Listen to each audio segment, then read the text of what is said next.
முதல் கடவுள் வாழ்த்து.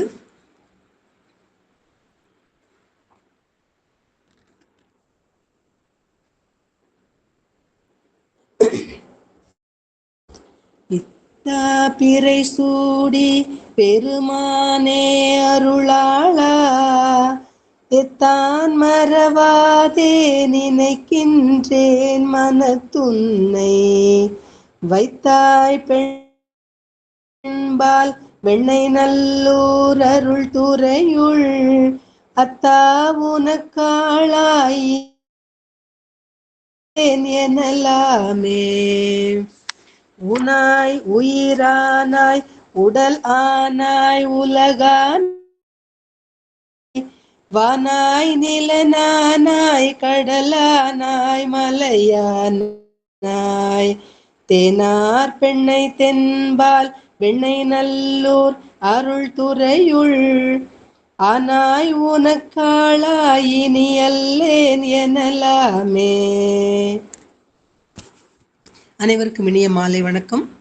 ராஜபாளையம் முத்தமிழ் சங்கம் இன்றைக்கு 111வது நாளாக தொடர் கருத்துரை அரங்கினை நடத்தி கொண்டிருக்கின்றது. அவ்வகையில் இன்றைய நிகழ்ச்சிக்கு வருகை புரிந்திருக்கக்கூடிய சான்றோர் பெருமக்கள் அத்தனை பேரையும் வரவேற்று மகிழ்கின்றேன், வணங்கி மகிழ்கின்றேன்.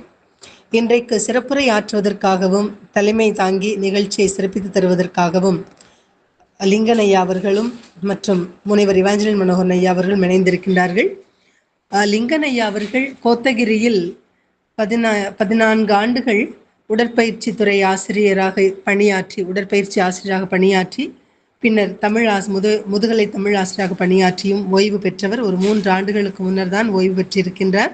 அவர்கள் ஆற்றிய தமிழ் பணி மிக சிறப்பானதாக கருதப்படுகின்றது. மிகச் சிறப்பான தமிழ் பணியை ஆற்றி இருக்கின்றார் என்றுதான் சொல்ல வேண்டும். ஏனென்றால் தமிழ் ஆசிரியராக இருந்தது மட்டுமல்லாமல் தானே பல நூல்களையும் இயற்றி இந்த சமூகத்திற்கு நல்ல சிறந்த கருத்துக்களை மக்கள் மனதில் ஊட்டக்கூடிய விதத்தில் கட்டுரை நூல்களாகவும் கவிதை நூல்களாகவும் தொகுத்து வெளியிட்டிருக்கின்றார். தானே இயற்றியும் வெளியிட்டிருக்கின்றார். அவ்வகையில் ஒரு 10 நூல்கள் அவர் இப்ப சொல்ல கேட்டுதான் எனக்கு தெரிந்தது. அதற்கு முன்னர் எனக்கு தெரிய வரவில்லை. கவிதை கடலில் கண்ட வரிகள், பனியில் பூத்த மலர்கள், போக்கும் சிந்தனைகள். இன்றைக்கு ஆற்றக்கூடிய உரை இந்த தலைப்பிலானதுதான். சினத்தை போக்கும் சிந்தனைகள், மாணவர்களின் கவிதை பூங்கா, பாதை மாறிய பறவைகள், குழந்தை நேய கதைகள், குரல் கவிமாலை, சிட்டுக்குருவியின் சிறகுகள், நீலகிரி மண்ணில் முளைத்த விதைகள், சிந்தனை பாப்பூக்கள் என்று சொல்லக்கூடிய இந்த 10 நூல்களும் அவரால் இயற்றி வெளியிடப்பட்டவை. மிகச்சிறந்த ஒரு தமிழ் ஆசிரியர் மட்டுமல்லாமல் மிகச்சிறந்த எழுத்தாளராகவும் திகழக்கூடிய லிங்கன் ஐயா அவர்கள் பல்வேறு இணையதளங்களில் தன்னுடைய பல நிகழ்ச்சிகளில் கலந்து கொண்டு பல விருதுகளை பெற்றிருக்கிறார் என்றுதான் சொல்ல வேண்டும். அப்படி உலக திருக்குறள் சமுதாய மையத்திலும் அவ்வப்பொழுது வந்து தன்னுடைய கருத்துக்களை எடுத்து சொல்வது மட்டுமல்லாமல் தானே கேட்டு உணர்ந்து ரசித்தும் பின்னூட்டம் அளித்தும் தன்னுடைய கருத்துக்களை பதிவு செய்து கொண்டிருக்கின்றார்கள். அவ்வகையில் இன்றைக்கு நம்முடைய தளத்தில் முதலாவதாக வந்து பேச இருக்கின்றார்கள். அதாவது சினத்தை போக்கும் சிந்தனைகள் என்ற தலைப்பில் அவர்கள் உரையாற்ற இருக்கின்றார்கள். தலைமை ஏற்று இந்த நிகழ்ச்சியை சிறப்பிப்பதற்காக இவாஞ்சலி மனோகரன் ஐயாவும் மற்றும் இந்த இணைப்பில் வரக்கூடிய எல்லா விதமான உரைகளையும் பதிவு செய்யக்கூடிய பணியினை செவ்வனை ஆற்றி கொண்டிருக்கக்கூடியவர் அசோகன் சாமுவேல் ஐயா அவர்கள், திருக்குறள் மாமன்றத்தினுடைய தலைவர் ராஜேந்திரன் கருப்பையா அவர்கள் என்று பலரும் கலந்து கொண்டிருக்கக்கூடிய இந்த நிகழ்ச்சியில் முதல் ஆற்றுவதற்கு நம்முடைய லிங்கன் ஐயா அவர்களை அன்போடு வரவேற்கின்றேன். வாருங்கள் ஐயா, உங்களுடைய சினத்தை போக்கும் சிந்தனைகள் என்ற தலைப்பிலான செய்திகள் பகிர்ந்து கொள்ளும்படியாகவும் கேட்டுக்கொள்கின்றேன். நன்றி, வணக்கம். வாருங்கள் ஐயா. நன்றிங்கம்மா.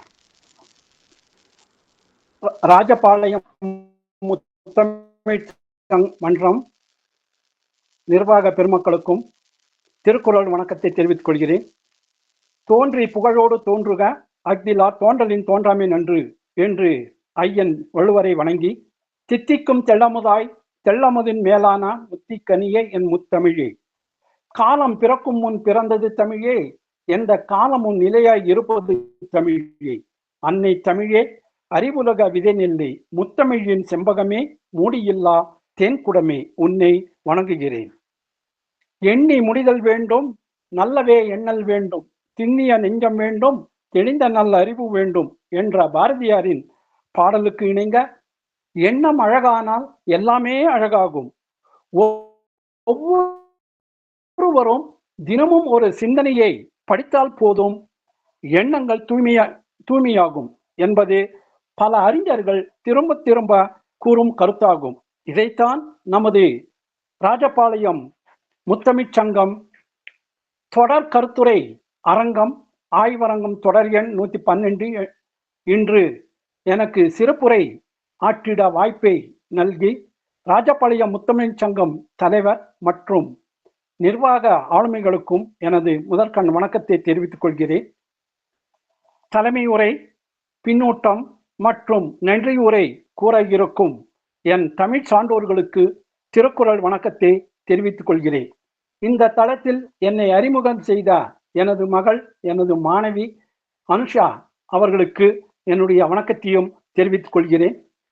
தோன்றி புகழோடு தோன்றுக அஃதிலார் தோன்றலின் தோன்றாமை நன்று என்று மீண்டும் ஒரு முறை கூறிக்கொண்டு என்னை பற்றிய சிறிய அறிமுகத்தை நான் கூறிக்கொள்கிறேன். வாழ்வதற்கும் பொருள் வேண்டும், வாழ்வதிலும் பொருள் வேண்டும். நான் 18 ஆண்டுகள் உடற்கல்வி ஆசிரியராக அரசு பள்ளிகளில் பணியாற்றி பதவி உயர்வு பெற்று 8 ஆண்டுகள் தமிழ் ஆசிரியராக பணியாற்றி இருக்கிறேன். 2023ஆம் ஆண்டு டிசம்பர் மாதம் எனது பணி ஓய்வு பெற்றது. மீண்டும் ஒரு 5 மாதங்கள் எனக்கு நீட்டிப்பு ஆணை தந்து என்னுடைய பணியை பார்த்து நீட்டிப்பு ஆணை தந்து 24 மே மாதம் வரை நான் பணி செய்து ஓய்வு பெற்றுள்ளேன். 2021ஆம் ஆண்டு எனக்கு தமிழக அரசால் நல்லாசிரியர் விருது எனக்கு கிடைத்தது. நான் இதுவரை 10 புத்தகங்களை எழுதியுள்ளேன். எல்லாமே மாணவர்களை இடைநிற்றல் இருக்கக்கூடாது, அவர்கள் பள்ளிக்கு விருப்பத்தோடு வர வேண்டும் என்பதை ஊக்குவிப்பதற்காக, அவர்களை முதலில் ஒரு கவிதை மூலமாக ஒரு ஊக்கத்தை கொடுப்பதற்காக கவிதை கடலில் கண்ட வரிகள் என்ற புத்தகத்தை எழுதியிருந்தேன். அடுத்ததாக பனியில் பூத்த மலர்கள். பனியில் பூத்த மலர்கள் என்றால் என்ன என்று கேட்பீர்கள். அரசு பள்ளி, அதாவது தோட்டத்திலே மழையில் பூக்கின்ற பூக்கள், அது எல்லா செடியும் நல்ல வளர்ச்சி அடைகிறது.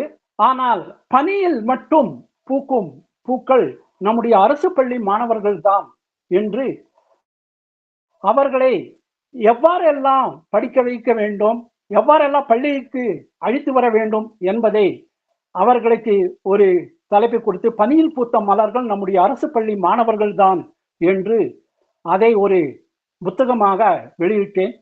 அடுத்தது, பள்ளி மாணவர்களிடத்தில் கோபம் அடிக்கடி வருகிறது. அந்த கோபத்தை எப்படி கட்டுப்படுத்த வேண்டும், அந்த கோபம் எப்படி வருகிறது, எங்கெல்லாம் கோபத்தை நாம் கொண்டு செலுத்த வேண்டும், எங்கெல்லாம் கோபம் கொள்ளக்கூடாது என்பதை கருத்தில் கொண்டு சினத்தை போக்கும் சிந்தனைகள், அந்த கோபம் வரும் நேரத்தில் சிந்தனைகளை படித்தால் அந்த கோபம் போகும் என்று என்னுடைய கருத்தை, என்னுடைய மனதிலே நினைத்து எண்ணத்தை வண்ணமாக மாற்றி ஒரு சினத்தை போக்கும் சிந்தனைகள் என்று எழுதியுள்ளேன். அடுத்ததாக, என்னுடைய இந்த 3 புத்தகங்களை படித்துவிட்டு மாணவர்கள் எல்லோரும் சேர்ந்து, ஐயா, நாங்கள் கவிதை எழுதுகிறோம், நீங்கள் எங்களுக்கு உதவி செய்வீர்களா என்று கேட்டார்கள். ஏன் செய்யக்கூடாது, உங்களுக்காக தான் இந்த புத்தகங்களை எழுதியுள்ளேன், நீங்கள் எழுதுங்கள் என்று கூறி அவர்களே தலைப்பு வைத்தார்கள், மாணவர்களின் கவிதை பூங்கா என்று. மாணவர்களின் கவிதை பூங்கா என்று 40 மாணவர்கள் கவிதை எழுதி அவங்களுடைய புகைப்படத்துடன் அந்த புக்கிலே பதிவு செய்து எங்களுடைய பள்ளிக்கூடத்தில் வெளியிட்டோம். அடுத்தது, இந்த கொரோனா காலங்களில் மாணவர்கள் பாதை மாறி செல்கிறார்கள் என்பதை கருத்தில் கொண்டு பாதை மாறிய பறவை, மாணவர்கள் பாதை மாறி செல்லலாம், ஆனால் நல்ல எண்ணத்தோடு இருந்தால் திரும்பி அவர்களுடைய வாழ்க்கை செம்மையாக இருக்கும் என்று நினைத்து பாதை மாறிய பறவைகள் என்று எழுதி வெளியிட்டிருந்தேன். அடுத்ததாக, மாணவர்களுக்கு அவங்களுடைய சிந்தனையை தூண்டுவதற்காக சின்ன சின்ன கதைகளை கொண்டு சரி ஒரு புத்தகமாக வெளியிடலாம் என்று அவருக்கு குழந்தைநேய கதைகள், இது எங்களுடைய யுனெஸ்கோ தலைவர் எங்களுக்கு உதவி செய்து மாணவர்களை குழந்தைநேய பள்ளி, எங்களுடைய பள்ளியை குழந்தைநேய பள்ளியாக எங்களுக்கு அறிவித்தார். அதை வைத்துக் கொண்டு குழந்தைநேய கதைகள் என்று அந்த புத்தகத்தை வெளியிட்டேன். அடுத்ததாக, குரல் கவி மாலை புதுச்சேரி தமிழ்ச்சங்கத்தில் 133 அதிகாரத்துக்கு 133 கவிதைகள், 133 கவிஞர்கள் சேர்ந்து 133 நூல்களை வெளியிட வேண்டும், உலக சாதனையாக அறிவிக்கிறோம் என்று கூறினாக எழுதி அதை எனக்கு புதுச்சேரி தமிழ்ச்சங்கத்தில் வெளியிட்டு தந்தார்கள். அடுத்ததாக, சிட்டுக்குருவியின் சிறகுகள், என்னுடைய இந்த புத்தகம் எல்லாம் படித்து நான் அந்த பள்ளியில் இருந்து வேறொரு பள்ளிக்கு மாறுதலாக வந்தேன். அந்த பள்ளி மாணவர்கள் எல்லோரும் சேர்ந்து, ஐயா நாங்களும் கவிதை எழுதுகிறோம், நீங்கள் உதவி செய்வீர்களா அப்படி என்று கேட்டார்கள். 3 மாணவர்கள் தான் கேட்டார்கள். அவர்களே தலைப்பு போட்டு சிட்டுக்குருவியின் சிறகுகள் என்று தலைப்பு வைத்து ஒரு புத்தகத்தை வெளியிட்டோம். அடுத்ததாக, நான் அந்த எல்லா மன்றங்களில் சேர்ந்து கவிதை படைத்ததை வைத்து நீலகிரி மண்ணில் முளைத்த விதைகள் என்ற புத்தகத்தையும் நாங்கள் அறிமுக செய்து வெளியிட்டோம். அதை நீலகிரி மாவட்டத்திலே புத்தக கண்காட்சியில் மாவட்ட ஆட்சியர் மூலமாக அதை வெளியிட்டோம் என்று கூறிக்கொண்டு, நான் இதுவரைக்கும் ஒரு 300க்கு மேற்பட்ட விருதுகளையும் வாங்கியிருந்தேன். மதிப்புறு முனைவர் 2 பல்கலைக்கழகங்களிலிருந்து கிடைக்கப்பெற்றது. இதெல்லாம் நம்ம மாணவர்களுக்கு நம்ம செய்கின்ற அந்த தொண்டுதான் என்னை இந்த அளவிற்கு வளர்த்து வந்துள்ளது. கடவுளுக்கு தான் நன்றி சொல்ல கடமைப்பட்டுள்ளேன். அடுத்ததாக, இன்றைக்கு அறிவியல் வளர்ச்சி வேகமாக இருக்கிறது, தொழில்நுட்பம் வளர்ந்திருக்கிறது, மருத்துவத்தின் வளர்ச்சியால் மனிதர்களின் ஆயுட்காலம் அதிகரித்திருக்கிறது. அனைத்தும் மகிழ்ச்சிக்குரிய வளர்ச்சிதான். ஆனால் கண்ணெதிரே நடக்கும் விபத்தில் பாதிக்கப்பட்டவரை ஓடி சென்று தூக்கி காப்பாற்றும் போக்கு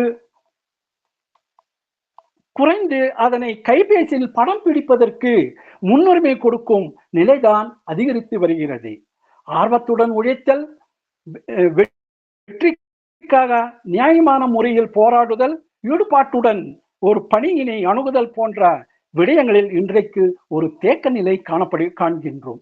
அதுவும் குறிப்பாக குழந்தைகளிடத்தில் பள்ளிகளில் தங்களின் தகாத செயல்களை பார்க்கும் நேரும் போது வேதனையாக உள்ளது.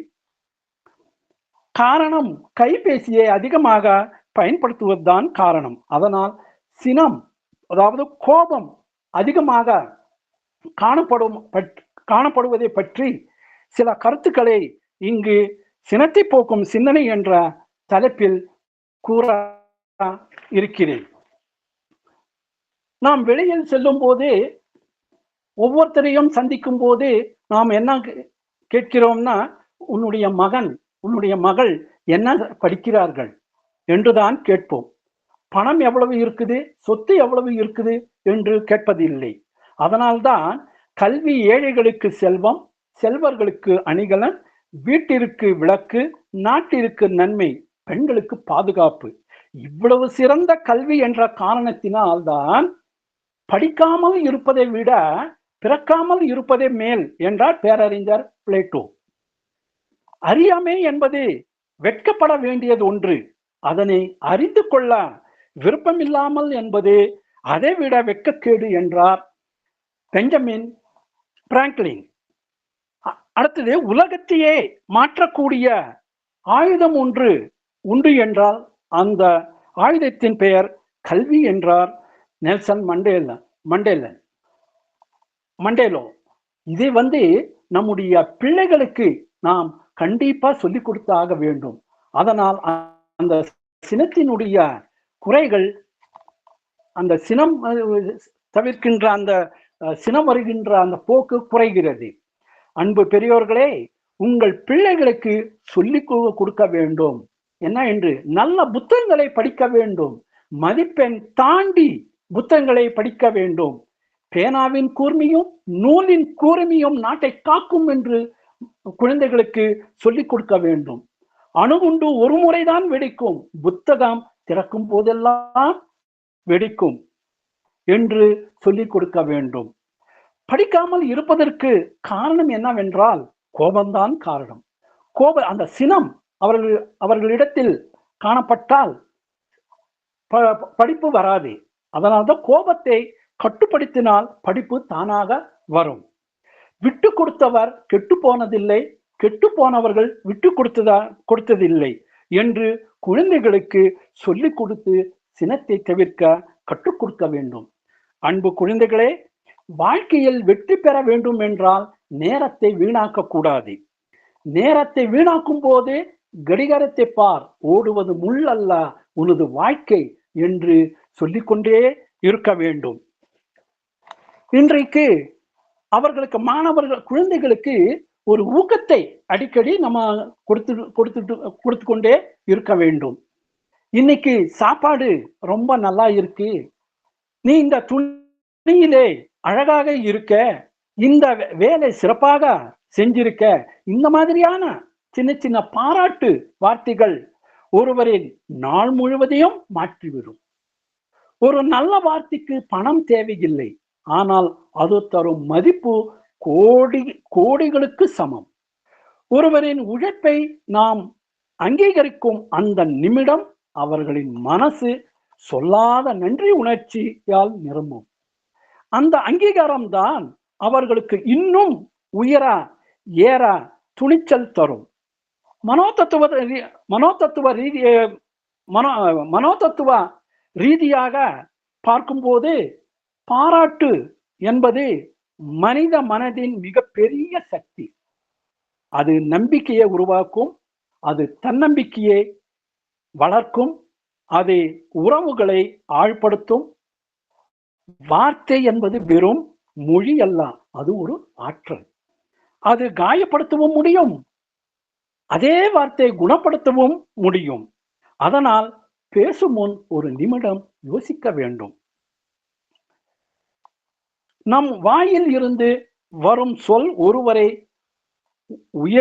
உயர்த்த போகிறதா அல்லது வீழ்த்த போகிறதா? நாவடக்கம் என்பது வெறும் ஒழுக்கம் அல்ல, அது நம்முடைய உள்ளத்தின் தரத்தை காட்டும் கண்ணாடி. அது சக மனிதர்களுக்கு நாம் தரும் அதிகபட்சமான மரியாதை என்று.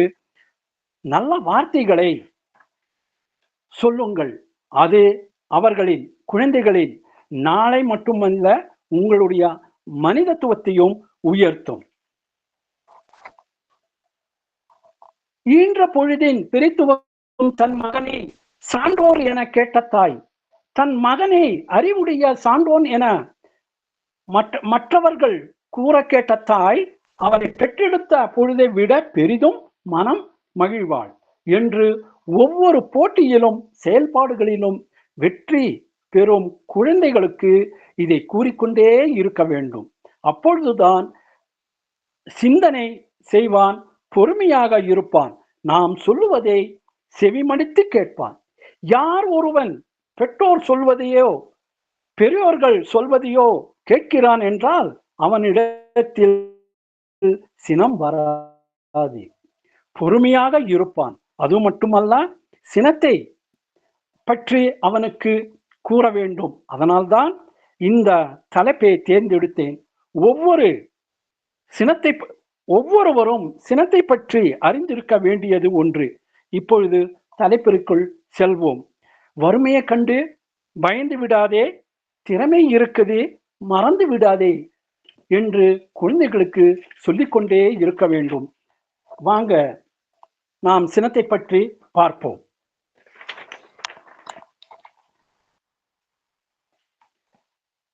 அதாவது சினம் எப்படி தவிர்க்க வேண்டும், எந்த சிந்தனையை நாம் வளர்க்க வேண்டும் என்பதை நாம் கூறுகிறோம். தன்னைத்தான் காக்கின் சினம் காக்க காவக்கால் தன்னையே கொல்லும் சினம் என்றார் திருவள்ளுவர். சினம் தவிர்த்தல் என்ற சிந்தனை மனித குலத்திற்கு மிக மிக அவசியமானது. சினம் தவிர்த்தல் என்ற சிந்தனை மனித குலத்திற்கு மிக மிக அவசியம். எந்த பொருளையும் நாம் மனதில் கொண்டு சிந்திக்க சிந்திக்க, ஒரு பொருள் இருக்குதுன்னா அதை நம்ம சிந்திக்க வேண்டும். எதுக்காக இருக்குது, எதுக்காக இது வந்திருக்குது அப்படின்னா அதை பற்றி நம்ம சிந்திக்க வேண்டும். எந்த பொருளையும் நாம் மனதில் கொண்டு சிந்திக்க சிந்திக்க அதனுடைய தன்மை தெளிவாக காட்சி தரும். அது எதற்காக இருக்குது, இந்த பேனா இருக்குதுன்னா இந்த பேனா எதனால செஞ்சாங்க, எதுக்காக பயன்படுகிறது, இதனால என்ன லாபம், இதெல்லாம் நம்ம சிந்திக்க சிந்திக்க அதனுடைய தன்மை தெளிவாக காட்சி தரும். அதனால் எழக்கூடிய தீமைகளை தவிர்த்து கொள்ளவும்.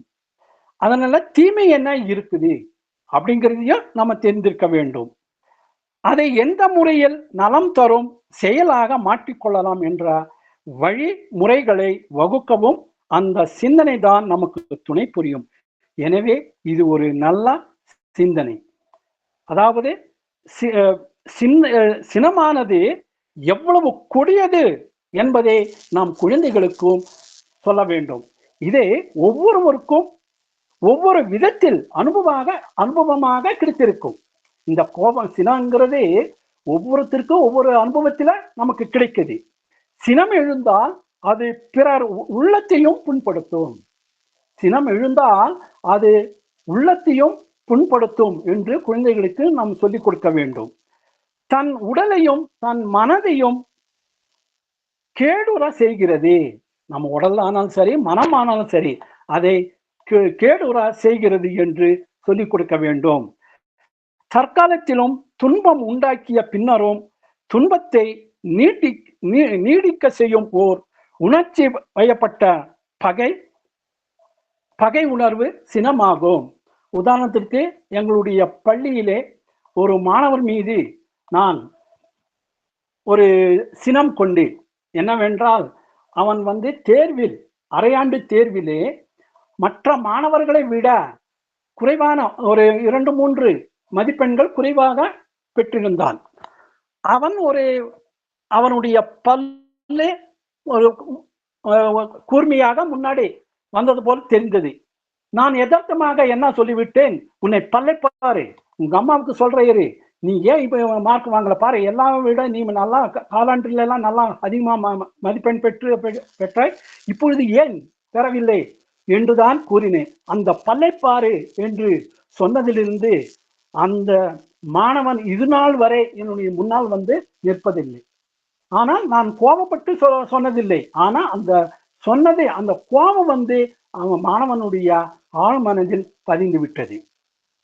அதை நாம எந்த இடத்துல கோபப்பட வேண்டும், எந்த இடத்துல கோபப்படக்கூடாது என்பதை நாம் சிந்தித்து செயல்பட வேண்டும் என்பதை நாம் இந்த நேரத்திலே கூறிக்கொள்கிறேன்.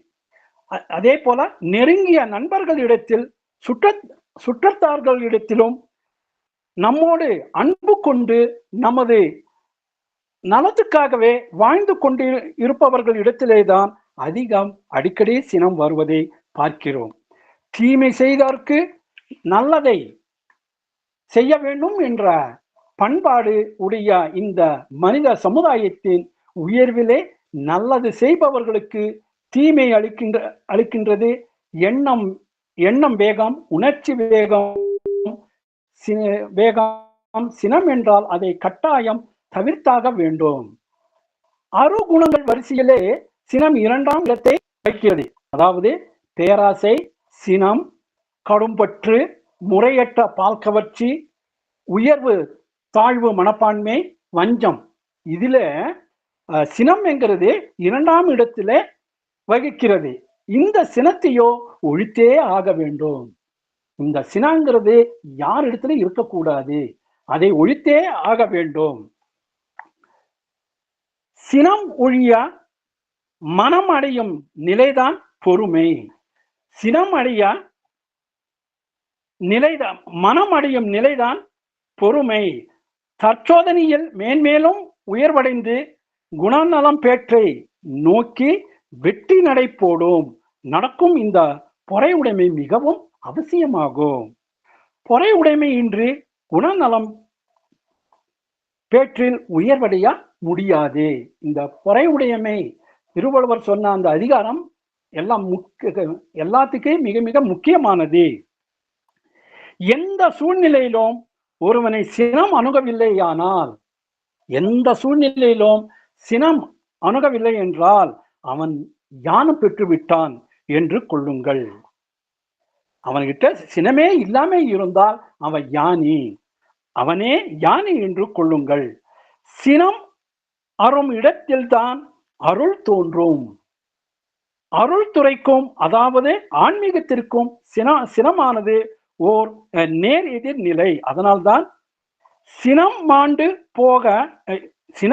போக அருள் சேர்ந்திருப்ப தெக்காலம் என்று பத்திரிகிரியார் ஏங்கினார்.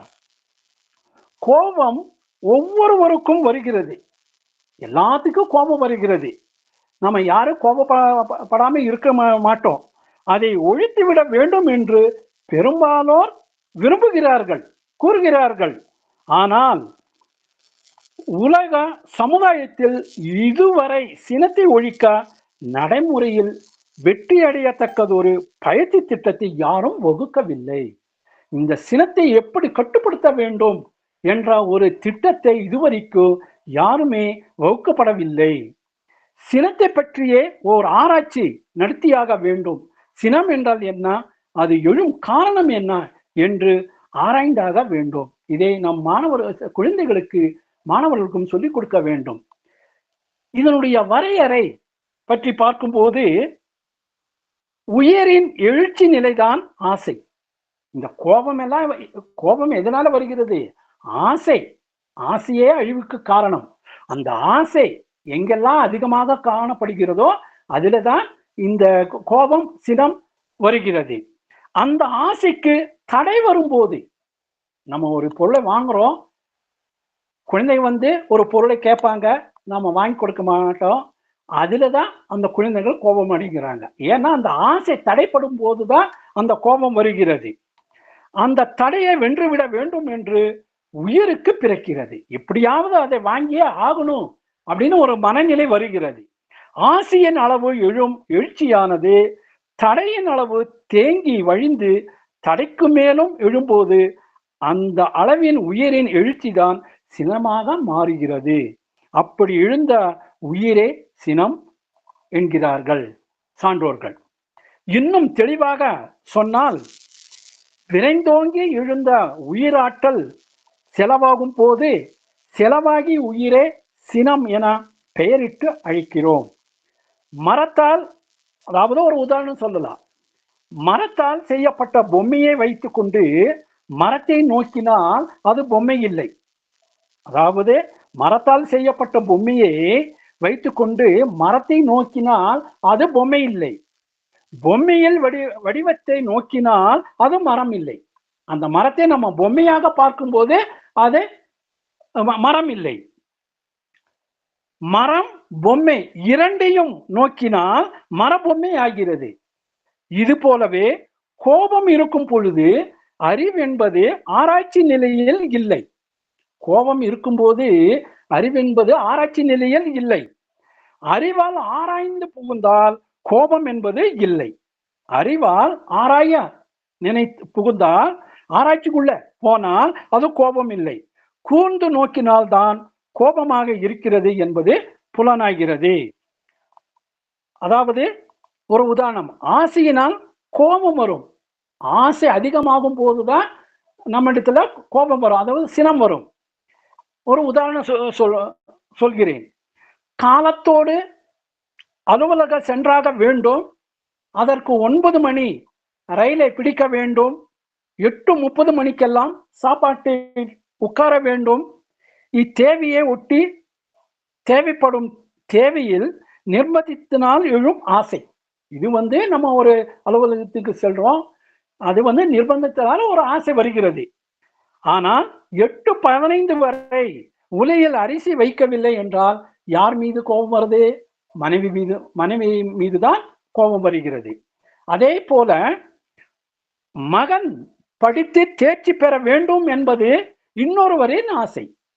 இன்னொருத்தருக்கு தன்னுடைய குழந்தை தேர்விலே தேர்ச்சி பெற வேண்டும் என்று ஆசை. ஆனால் அவன் ஊர் சுற்றுகிறான். இவருக்கு கோபம் வருகிறது. அவன் மேல, அந்த குழந்தை மேல அவனுக்கு கோபம் வருகிறது. எந்த இடத்துல எல்லாம் கோபம் வருகிறது என்பதை இதை காட்டுகிறது. அதே போல பரிசு சீட்டில் 1 லட்சம் கிடைக்க வேண்டும் என்பது நம்முடைய ஆசை. மற்றொருவருடைய ஆசை.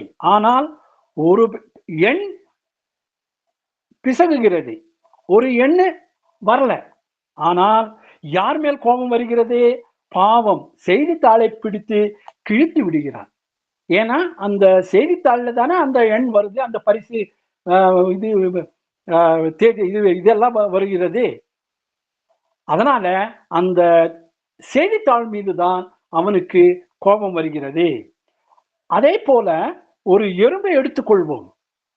அது இழுத்து செல்லும் அரிசியை பறித்து கொள்ளுங்கள், பறித்து பாருங்கள். நம்ம நிலத்துல ஒரு எறும்பு அரிசியை அப்படியே இழுத்துட்டு போகிறது. அதை குச்சியினால் அப்படியே தட்டி பாருங்க, என்ன ஆட்டம் ஆடுகிறது பாருங்கள். கோபம்தான் அந்த ஆட்டத்திற்கு காரணம். தடைப்பட்ட ஆசை சினமாக மேலெழும்போது அத்தடையை உடைத்துவிட அல்லது அழித்துவிட வேண்டியதானே ஆகும். தடையாக எது வருகிறதோ, முதல்ல சொன்னதுதான், மனைவி, மக்கள் அல்லது சமுதாயத்தில் யாராவது ஓர் ஆள் அவர்களின் எவரேனும் துன்பம் விளைவிக்காமல் அந்த சினம் தீராது. அப்படிப்பட்ட சினம் நமக்கு தேவையா? அது உயர்வாகுமா? மனிதர்களிடத்தில் எவ்வளவோ தீய குணங்கள் இருக்கலாம், அளவு அவை எல்லாவற்றை விட கோபம் கொடியது. அதைதான் கோபத்தால் வரும் கெடுதல் பலவற்றை பட்டியல் போட்டு தருகிறார் அம்பலமான கவிராயர். நமது சதுரகிரி அறப்பளிச்சுர சதகத்திலே ஒரு வாசகத்தை சொல்லுகிறார். கோபம் கவிதையாக சொல்லுகிறார்.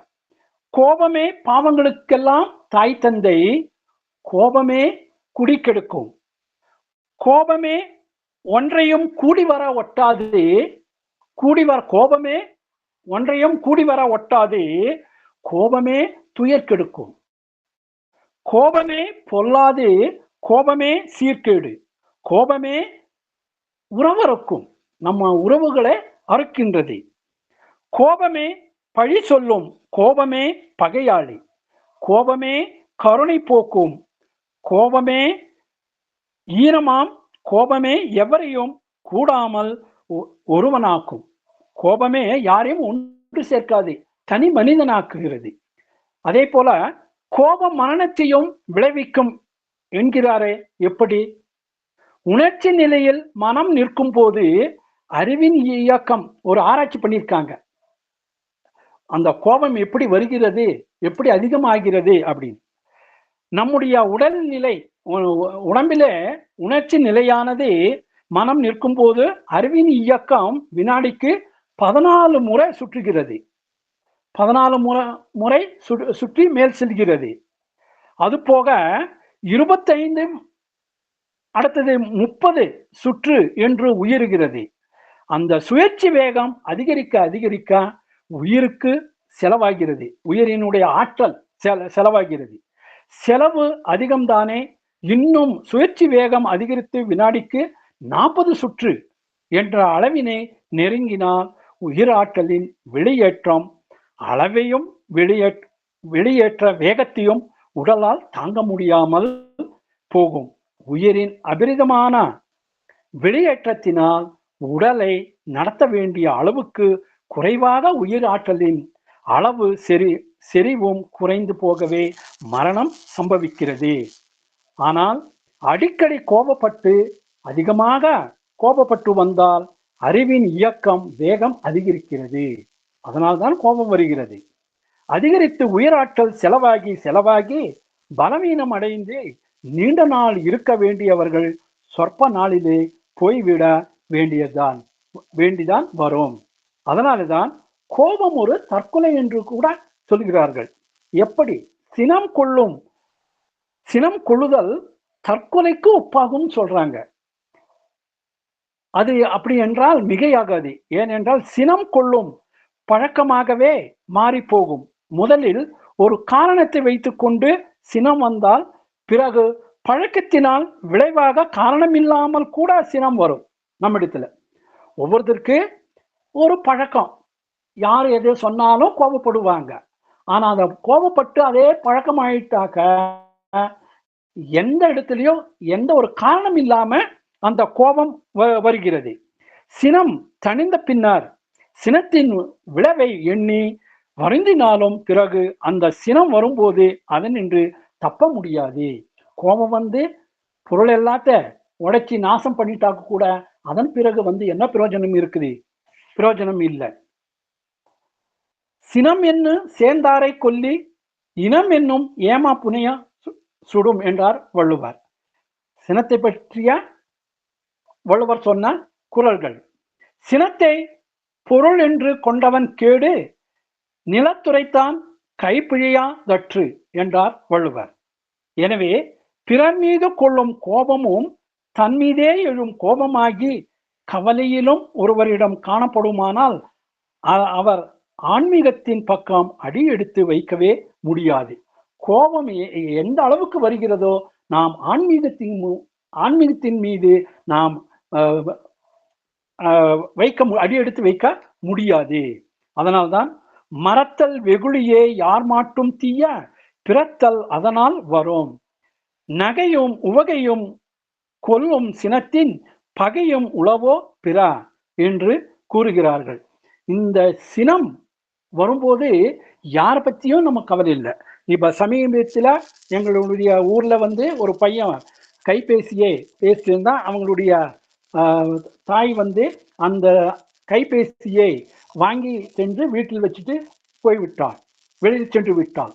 உடனே அவன் பக்கத்தில் உள்ள டிவிகளையும் பொருட்களையும் உடைத்து நாசமாக்கி விட்டான். திரும்பி வரும்போது பொருள் எல்லாம் நிலத்தில் கிடைத்தது. பார்க்கும்போது என்ன காரணம்? அந்த சினம்தான் காரணம். இதே போல பல குழந்தைகள் இது சினத்திலே இருக்கிறார்கள். அவர்களை எப்படி சினத்தை போக்க வேண்டும் என்பதை நாம் ஒவ்வொருவரும் ஒவ்வொரு நேரத்திலும் எல்லோருமே சொல்லிக்கொண்டே இருக்க வேண்டும். தீய குணங்களில் கொடியது கோபம் அப்படின்னு குழந்தைகளுக்கு நம்ம சொல்லிக் கொடுக்க வேண்டும். தீய குணங்கள் தான் தீய குணங்களிலே கொடியது கோபம் என்று நாம் குழந்தைகளுக்கு சொல்லியாக வேண்டும். எனக்கும் கோபம் வருகிறது என்று சொல்லுகிறோம். நாம் வேறு கோபம் வேறுமா? எனக்கு கோபம் வருகிறது என்று சொல்லுகிறோம். ஆனா நாம் வேறு கோபம் வேறுமா? நாமே கோபமாக மாறுகிறோம். தன் நிலையில் மாறுதல் அடைகிறோம் என்பதுதான் பொருள். நம்ம இருக்கின்ற நிலையில அந்த மாற்றம் வருகிறது தான் கோபம். ஆசையை பற்றி ஆராய்ந்தோம் அல்லவா? அந்த ஆராய்ச்சியில் தானே நான் ஆசையாக மாறுகிறேன் என்றும் கண்டோம் அல்லவா? அந்த ஆசையை நான் சினம் ஆகிறது என்றால் நானேதான் சினம் ஆகிறேன் என்று முடியும் தானே. எனவே கோபம் வேறு நான் வேறு என்று இரண்டில்லை. நான் நானாகவே இருக்கும் போது அங்கே கோபம் இல்லை. நான் அசல் நானாக இருக்கும்போது கோபம் இல்லை. நான் கோபமாக இருக்கும்போது அங்கே நான் இல்லை. என கோபம்தான் காரணம். உயிரின் எழுச்சி நிலைதான் ஆசை. அந்த ஆசைக்கு தடை வரும்போது அந்த தடையை வென்றுவிட வேண்டும் என்ற வேகம் உயிருக்கு பிறக்கிறது. ஆசையின் அளவு எழுந்த உயிரின் எழுச்சியானது தடையின் அளவு தேங்கி வழிந்து தடைக்கு மேல் எழும்போது அந்த அளவில் உயிரின் எழுச்சி தான் சினமாக தெரிகிறது. அப்படி எழுந்த உயிரே சினம். உயிர்தான் சினம். இன்னும் தெளிவாக சொன்னால், விரைந்தோங்கி எழுந்து உயிராற்றல் செலவாகும் போது செலவாகிய உயிரை சினம் என பேரிட்டு அழைக்கிறோம். அடுத்தது, இந்த சினத்தினால பிறருக்கு நமக்கு என்ன பாதிப்பு? இந்த சினத்தினால பிறருக்கு நமக்கு என்ன பாதிப்பு? சினம் வரும்போது முகம் எவ்வளவு விகாரமாகிறது. எல்லோருக்கும் இது தெரியுது. கோபம் ஒருவருக்கு கோபம் வரும்போது அவனுடைய முகமே மாறுது. எவ்வளவுதான் அழகாக இருந்தாலும் கூட சினம் வரும்போது அவர்கள் முகம் கோணலாகி பார்க்க சகிக்காதவராக விடுகிறது. எல்லோர் முகமும் அப்படிதான். நமக்கு கோபம் வரும்போது முகம் எப்படி இருக்கும் என்று கண்ணாடியை எடுத்து வைத்து பார்த்து கொண்டு இருக்க நம்மால் முடியாது. பிறருக்கு கோபம் வரும்போது நாம் காண்கிறோம் அல்லவா? அப்போது அழகு கெடுவது முக அழகு கெடுவது மட்டுமல்ல, உடல் நடுங்குகிறது, கண்கள் சிவக்கும், நா குளரும், மனம் தடுமாறும், இன்னது செய்கிறோம் இன்னது பேசுகிறோம் என்று தெரியாது. சினம் தணிந்த பிறகு கூட முன் நடந்ததை எண்ணி பார்க்க வராது. கோபம் வந்த பிறகு முன்னாடி நான் என்ன செஞ்சேன், ஏது செஞ்சேன்னு நமக்கே தோணாது. அந்த காட்சியை அப்படியே திரைப்படமாக பிடித்து வைத்து பிறகு காட்டினால் வெட்கப்படும்படியாக இருக்கும். அதே அந்த கோபம் வரும்போது நம்ம வீடியோ எடுத்து அவங்களுக்கே திருப்பி காட்டினா அவங்க வெட்கப்படுவாங்க. அது மட்டுமல்ல, சினம் உடலையும் கெடுத்து நோயை உண்டு பண்ணும். அந்த சினம் உடலை மட்டும் கெடுக்காதே, நமக்கு நோய் வருவதற்கு காரணமாக அமைகிறது. பிளவு செய் சினம் கருதி அழுத்தம் மார்நோய், பித்து, புண், கண் நோய்கள், தாதுமுறை வளமொழிவு செய்யும் மார்கோலம் என்பவர் சொல்லியிருக்கிறாரு. சினமானது பிறரை எவ்வாறு துன்புறுத்துகின்றது என்று முதலில் பார்ப்போம். சொந்த மகன், மகள், வாழ்க்கை துணைவி என்று வைத்துக் கொள்வோம். சினம் எழும்போது அவர்கள் மனம் என்ன பாடுபடுகிறது என்பதை நாம் உணர வேண்டும். அதாவது சினம், நம்ம யார் மேல கோபப்படுகிறோமோ அவங்களுடைய மனது எவ்வளவு வேதனை அடைகிறது என்பதை நாம் உணர வேண்டும். பிறர் நம்மீது சினம் கொள்ளும் போது நம்முடைய மனமும் எவ்வளவு கேடு வருகிறது அப்படின்னு உணர வேண்டும். அது போன்றுதானே பிறர் மேல் நாம் கொள்ளும் சினம் அவர்களுக்கு வருத்தத்தை அளிக்கும் என்று கண்டு கொண்டால் நம்மோடு ஒத்த உறவினர், நமக்கு நலம் செய்பவர்களை இப்படி மறந்து விடுவது நல்லதல்ல என்று தெளிவாகும். இதை நம்ம பிள்ளைகளுக்கு சொல்லணும். ஒருத்தர் மேல கோபப்பட்டா அவங்க மனசு எவ்வளவு புண்படுகிறது, அதே கோபம் மற்றவங்க நம்ம மீது கோபப்பட்டா நம்முடைய மனசு எவ்வளவு கஷ்டப்படுகிறது என்பதையும் நாம் பிள்ளைகளுக்கு எடுத்து கூற வேண்டும். எனவே சினத்தை தவிர்த்தாக வேண்டும். அது மாத்திரமல்ல, ஒருவர் மீது சினம் கொண்டால் அது அவர் மீது தாம் காட்டுகின்றது அவமதிப்பும் கூட. ஒருவர் மீது சினம் கொள்ளும் போது அவர்கள் படும் வருத்தம் ஒரு சாபமாகவே மாறுகிறது. இவற்றையெல்லாம் எண்ணி பார்க்கும் போது பிறர் எவ்வாறு சினம் பாதிக்கிறது என்பதை நன்றாக தெரிய வரும். நமக்கு வந்தாதானே இது அந்த கஷ்டம் நமக்கு தானே தெரியுது. அதனால சினத்தினால் வரும் பாதிப்பு, அந்த சினத்தினால எங்கெல்லாம் பாதிப்பு வருகிறது என்பதை நாம் பார்க்கிறோம். ஒரு சில கருத்துக்களை கூறுகிறேன். சினம் எழும்போது என்னென்ன மாறுதல்கள் உடலிலும் உள்ளத்திலும் உண்டாகின்றது என்பதை கவனிக்க வேண்டும். எங்கனையா 2 நிமிடங்கள்ல முடிங்க. சரிங்கம்மா. சினத்தினால் உடலிலே உள்ள உயர் சக்தி விரைவு கொள்கிறது, குருதி அழுத்தம் ஏற்படுகிறது. அதாவது பிளட் பிரஷர் சொல்லுவோம் இல்லையா, ரத்த அழுத்தம் ஏற்படுகிறது, ரத்த வேகம் அதிகரிக்கிறது, கண்கள் சிவக்கின்றன, நரம்புகளில் படபடப்பு ஏற்பட்டு அவை பலவீனம் அடைகின்றன. இவ்வாறு பலவீனமான குறிகளை பார்க்கிறோம். நம்ம உடம்பில அந்த கோபம் வரும்போது நமக்கு உடம்பில என்னெல்லாம் ஆகிறது என்பதை நாம் தெரிந்து கொள்கிறோம். இதன் விளைவாக உடலிலே பல தொடர் நோய்கள் உண்டாகின்றன. கோபம் வரும்போது அது மட்டுமல்ல, நம் உடம்பிலே தொடர்ந்து நோய்கள் வர காரணமாகின்றன. அதாவது கண் நோய், நாக்குப்புண், வயிற்றுப்புண், மூலம், மலச்சிக்கல் போன்ற பலவாறான நோய்கள் உருவாக சினம் காரணமாகிறது. ஏனெனில் சினம் எழும் பொழுது நமது ஜீவகாந்தம் சக்தியானது அதிகமாக வெளியேற்றப்படுகிறது. ஜீவகாந்த சக்தி அதிகமாக வெளியேற்றப்பட்டால் அது உடலையும் தாக்கும், மனதையும் கெடுக்கும். சரி, இந்த சினம் வந்தால் நாம என்னெல்லாம் செய்ய வேண்டும் என்பதை, எப்படி அந்த சினத்தை தவிர்க்க வேண்டும் என்பதை என்னுடைய மாணவர்களுக்கு சில சிந்தனைகளை சொல்லியிருந்தேன். ஒரு சில சிந்தனைகளை நாம் சான்றோர்களுடைய சிந்தனைகளை நாம் சொல்லிக்கொண்டே இருக்கமே ஆனால், அந்த கோபம் வரும்போது, சினம் வரும்போது சொல்லிக்கொண்டே இருக்குமே ஆனால் சினம் சிறிது தவிர்க்கும் என்பது என்னுடைய கருத்தாக தான் என்னுடைய மாணவர்களுக்கு நான் சொல்லியிருந்தேன். அமைதியும் மகிழ்ச்சியும் அனைத்தும் நோயை குணமாக்கும்.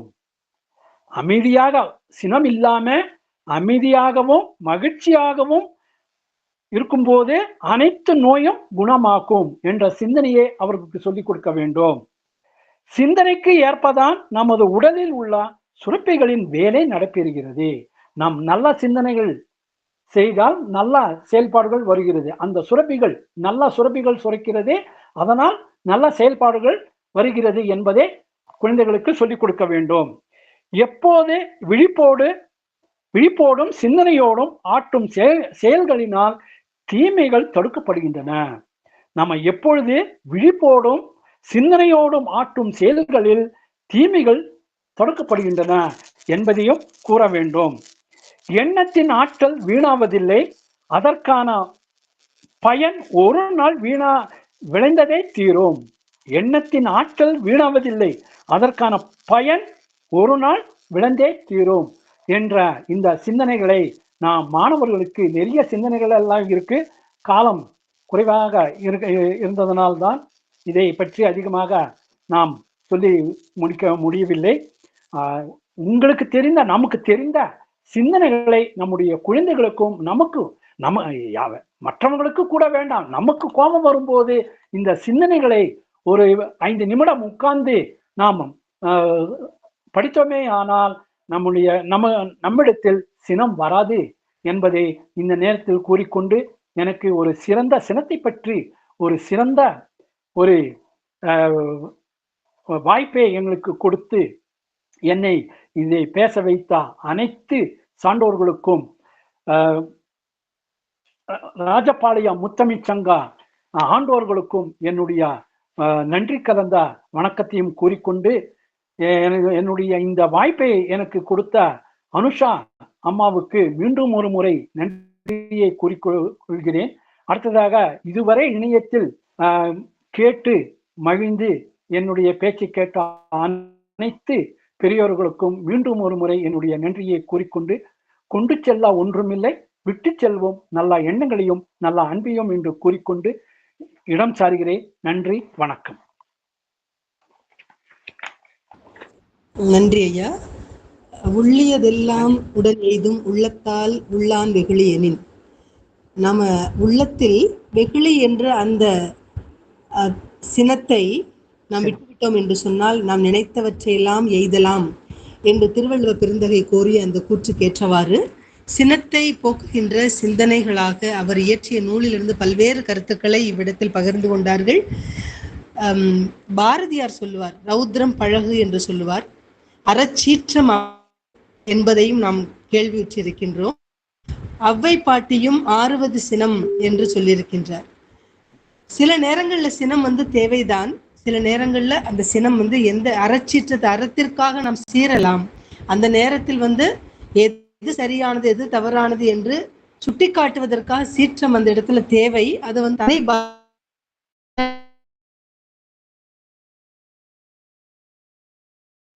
சிறந்த சிந்தனைகளாக இந்த இடத்தில் எடுத்து சொன்னது மிக மிக அற்புதமானது. தாங்கள் சொன்ன அந்த கூற்றுக்கள் உயிரினுடைய எழுச்சி நிலை தான்